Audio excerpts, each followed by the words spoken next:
Does James chapter 2 refute justification by faith alone?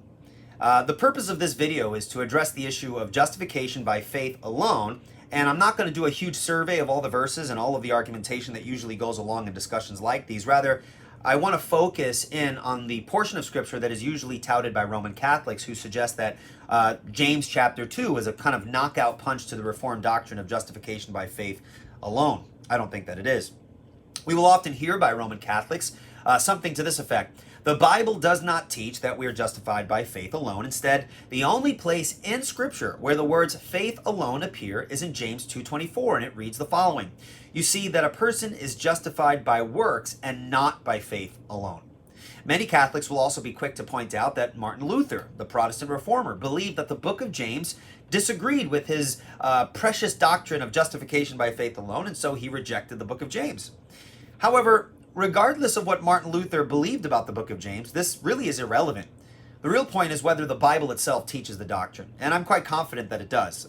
So how do we deal with James chapter 2 and what appears to be a quite explicit statement that one is justified by works and not by faith alone? Well, I think context is key, and we need to recognize that the biblical word justified or justification is used in multiple places throughout Scripture, and they are not always used in the same sense all the time. So whenever the word is used, we need to allow the context of those passages to define how that term is being understood. Now, that's why it's not enough to merely read out loud James 2:24 and say, see, James is not teaching justification by faith alone. Let us look at the context of James 2, and we'll begin back in verse 14. And here's what it says: "What good is it, my brothers, if someone says he has faith but does not have works? Can that faith save him? If a brother or sister is poorly clothed and lacking in daily food, and one of you says to them, 'Go in peace and be warmed and filled,' without giving them the things needed for the body, what good is that? So also, faith by itself, if it does not have works, is dead. But someone will say, 'I have works. Show me your faith apart from your works, and I will show you my faith by my works.' You believe God is one. You do well. Even the demons believe and shudder. Do you want to be shown, you foolish person, that faith apart from works is useless? Was not Abraham our father justified by works when he offered up his son Isaac on the altar? You see that faith was active along with his works, and faith was completed by his works. And the scripture was fulfilled that says, 'Abraham believed God, and it was counted to him as righteousness, and he was called a friend of God.' You see that a person is justified by works and not by faith alone." That's our key phrase. "And in the same way, was not Rahab the prostitute justified by works when she received the messengers and sent them out by another way? For as the body apart from the spirit is dead, so also faith apart from works is dead." Now, the Reformed position wholeheartedly affirms that faith without works is in fact dead. We would not dare deny that, since that's what the passage, that's what the text clearly says. However, we need to understand what's going on here. Catholics tend to have a problem with the distinction that Reformed interpreters make between justification as understood horizontally and justification as understood vertically. Now, vertical justification is the idea that we're justified before God by faith, right? That vertical, and faith alone. Our works are not the basis upon which we're justified before God, right? That vertical. This vertical justification is what Paul talks about in much of his letters and discussions on this very topic.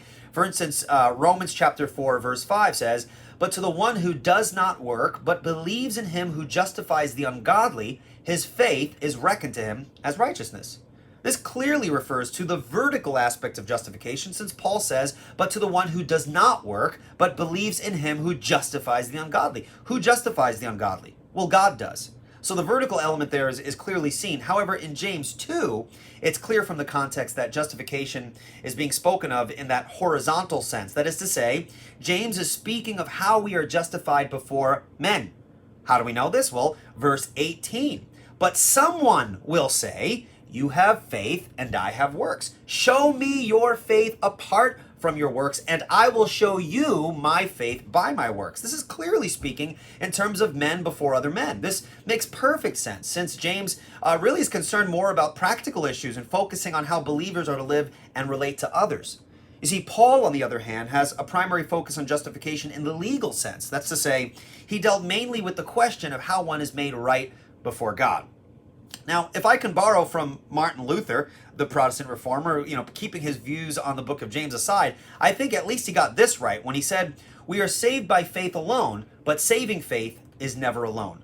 I'm saved by the grace of God through faith, which is itself a gift of God," Philippians 1:29. "And my works are the evidence of a changed or regenerated heart. They're not the prerequisite for gaining salvation or maintaining salvation. Good works are the fruit of regeneration, not the root of it. Praise be to God that in saving me, I am saved by works, the work of Christ, not mine."